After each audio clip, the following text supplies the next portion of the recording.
Wśród nich była tak zwana poznańska piątka. My znajdujemy się tutaj w Forcie VII w Poznaniu, w celi, w której ta poznańska piątka przebywała. Tu na tych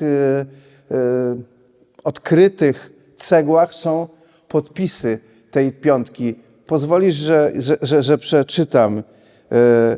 To było 5 wychowanków poznańskiego, salezjańskiego oratorium świętego Jana Bosko.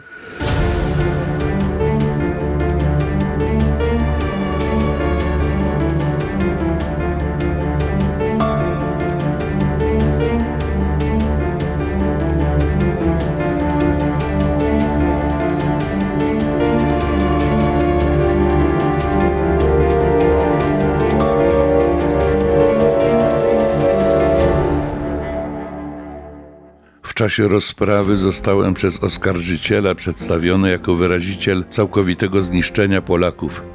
W tym powiedzeniu pana prokuratora widzę sprzeczność. Przedstawił mnie bowiem wczoraj jako człowieka pochodzącego z rodziny małych pruskich urzędników z kompleksem niższości w stosunku do narodu polskiego. Pan prokurator przedstawił mnie równocześnie jako największego intelektualnego zbrodniarza, jakiego Polska kiedykolwiek widziała. Pytam się, kim właściwie jestem, małym człowiekiem, który z zazdrości nienawidzi, czy tym wielkim kombinatorem, który wszystkich przewyższa i na wszystkich swe sidła zastawia.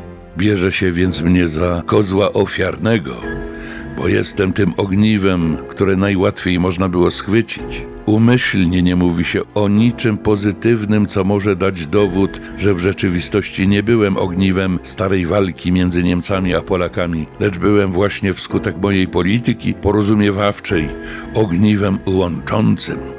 Na tym polega sens całego oskarżenia. Jestem wdzięczny, że dzięki temu w oczach opinii światowej wyszło szydło z worka, bowiem zaraz, natychmiast prokuratora musiała przyznać, że nie może mi udowodnić żadnej zbrodni wykonanej osobiście. Fragment mowy oskarżonego Artura Greissera, namiestnika kraju Warty przed Najwyższym Trybunałem Narodowym w Warszawie, lipiec 1946 rok.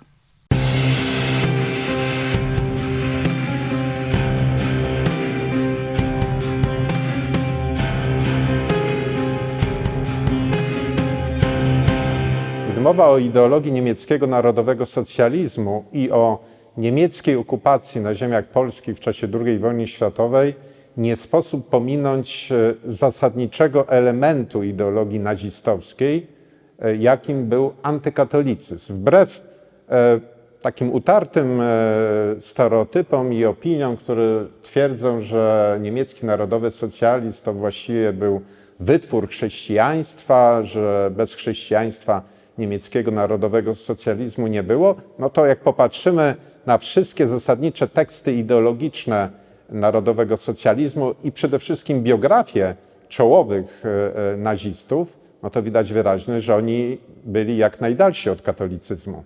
Powiedziałeś antykatolicyzm, ale ja bym powiedział jednak również i antychrześcijaństwo, bo ta ideologia z gruntu opierała się na antychrześcijańskich ideach. Taki typowy niemiecki nazista, przecież jakbyśmy go zapytali, był wyznawcą niczeanizmu.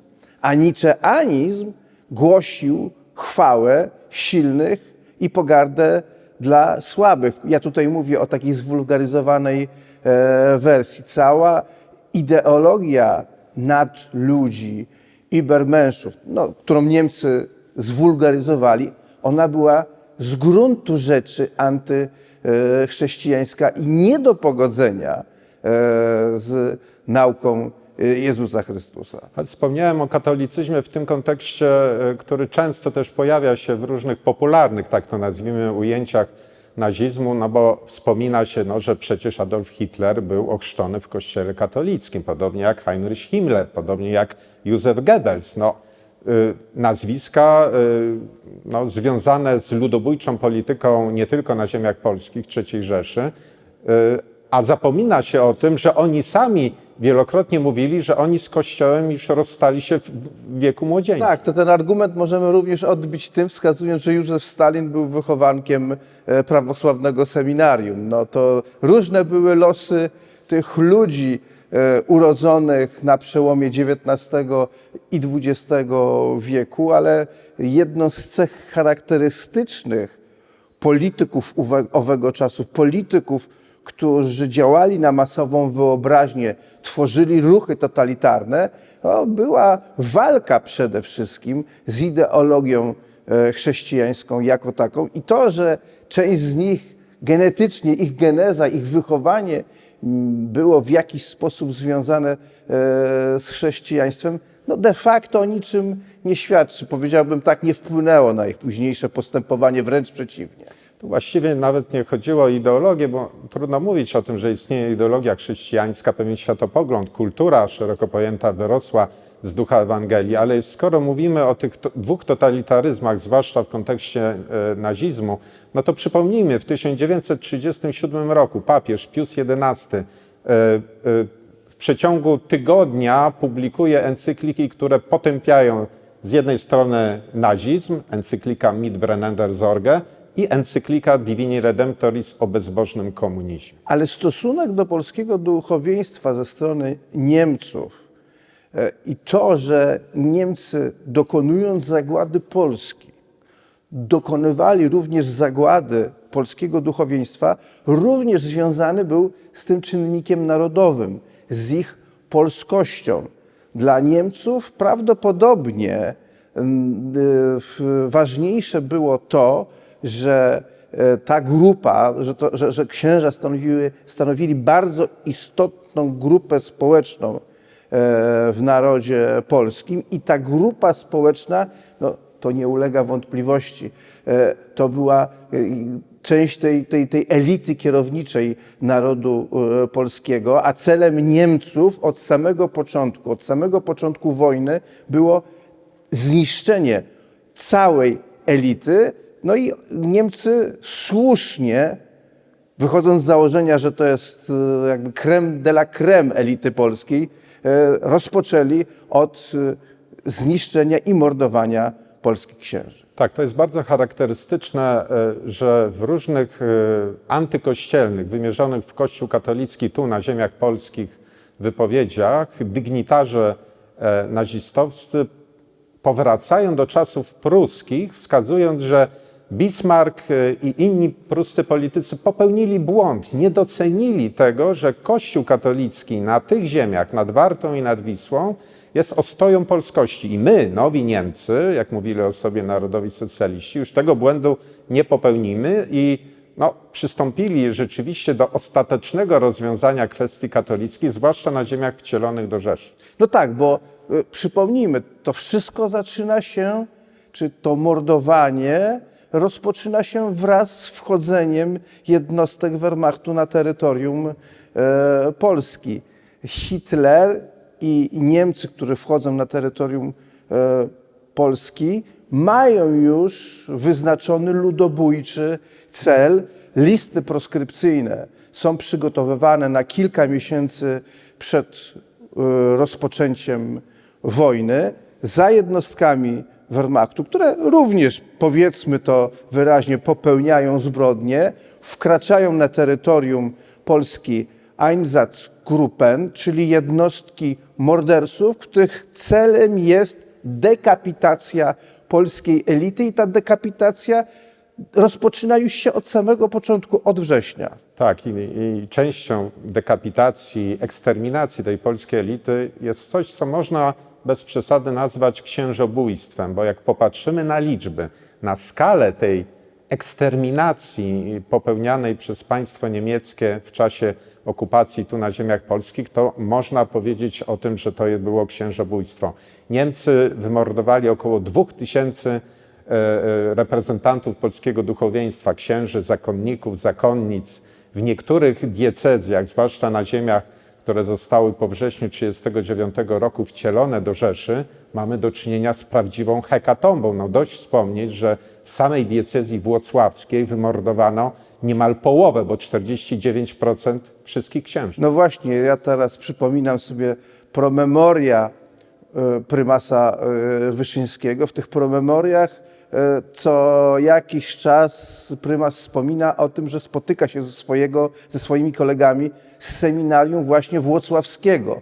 No i tam przy którymś spotkaniu pamiętam, jak wylicza tych swoich kolegów i dokładnie z tego wyliczenia wynika, że 50% jego kolegów z roku było ofiarami Niemców. Tak, to prawda. Prymas Wyszyński, przypomnijmy, jako ksiądz doktor Stefan Wyszyński, wykładowca włocławskiego seminarium, był też na liście osób, księży do zlikwidowania. On się ukrywał.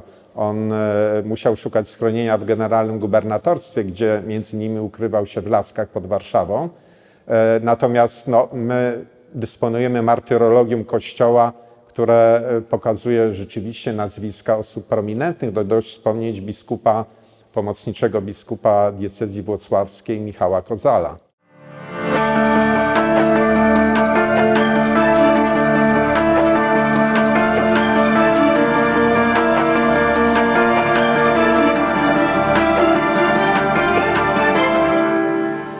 Michał Kozal kojarzy się nam z tym miejscem, które było miejscem największych zbrodni na polskich księżach, a mianowicie z obozem koncentracyjnym w Dachau.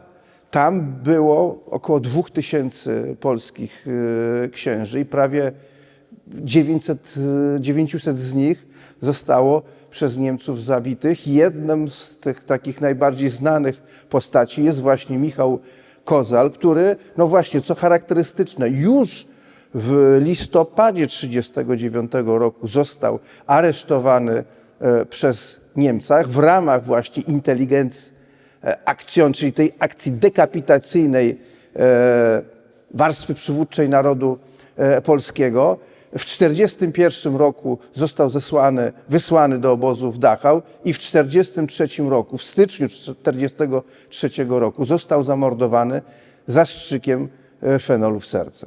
Tak, tych męczenników było oczywiście o wiele więcej. Taką jedną wielką, można powiedzieć masową beatyfikację, ponad 100 z nich.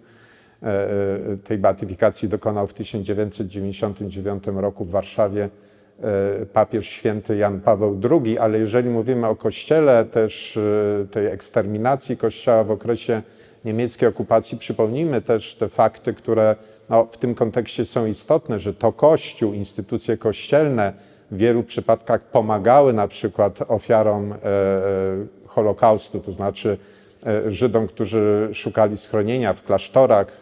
Znamy tutaj wiele przypadków wydawania też fałszywych metryk chrzcielnych, które ratowały wtedy życie. Sama postać arcybiskupa krakowskiego Adama Stefana Sapiechy, który był autorytetem dla Polaków, ale z którym także liczyli się Niemcy i to późniejszy kardynał Sapiecha wysyłał wiadomości do Rzymu, które pokazywały, co tu się dzieje na tych ziemiach. Mówiłeś o takiej masowej beatyfikacji polskich męczenników Kościoła katolickiego w 1999 roku dokonanej przez Jana Pawła II w Warszawie.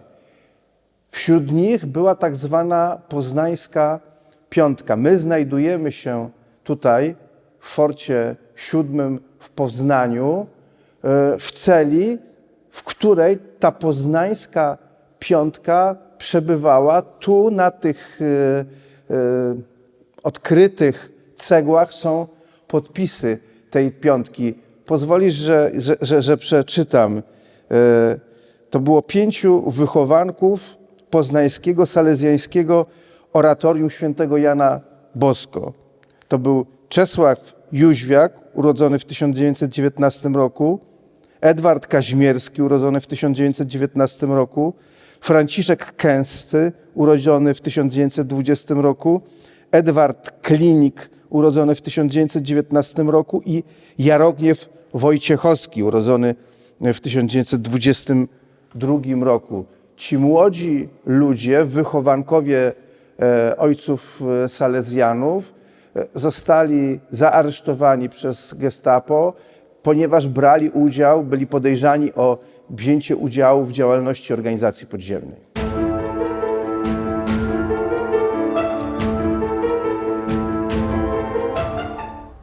Rok 1940, w którym znaleźli się tutaj chłopcy z poznańskiej piątki w Forcie VII, był jednym z gorszych, jeśli chodzi o warunki. To były cele, w których jeszcze nie było pryczy. Cele, w których trzeba było spać na słomie, a że nie brakowało wilgoci. Słoma była zaraz mokra. Dużo powiedziane, słoma. Wiązki słomy, czasami trochę sieczki. I w tych paskudnych warunkach, zimnych, mokrych celach ci ludzie przebywali. W celi 58, która była też później celą śmierci, w której wykonywano wyroki śmierci przez powieszenie, było zgromadzonych czasami sto kilkadziesiąt, a czasami i więcej osób.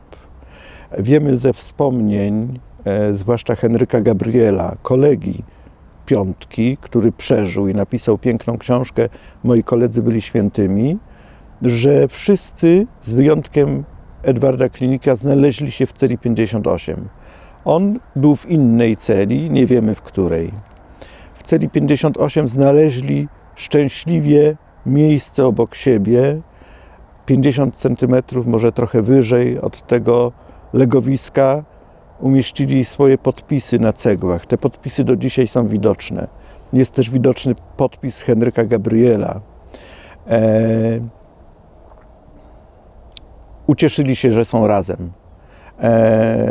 Mogli rozmawiać. Podobno także pocieszali, starali się rozbawić wręcz współwięźniów.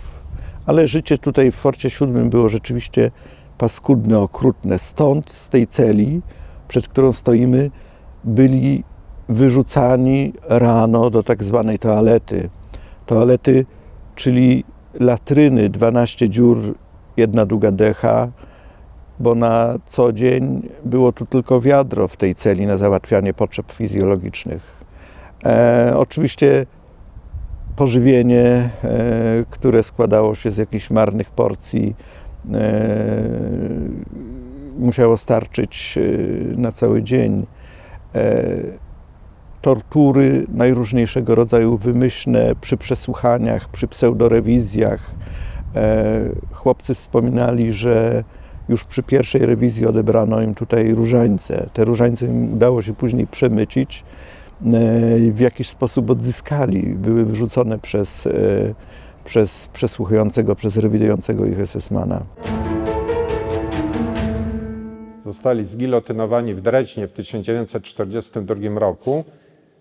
Młodzi ludzie, świeccy, zaangażowani w działalność patriotyczną, ale także bardzo mocno zaangażowani w działalność, aktywność różnych formacji, ruchów katolickich, katolików świeckich. To pokazuje, że rzeczywiście ta nienawiść niemieckiego narodowego socjalizmu, władz niemieckich do katolicyzmu w Polsce, bo mówimy o warunkach polskich, no to wykraczała daleko poza tylko i wyłącznie hierarchię czy duchowieństwo zakonne czy diecezjalne. Chodziło po prostu o nienawiść do tego, co stanowiło polskość w dużej mierze, czyli do katolicyzmu.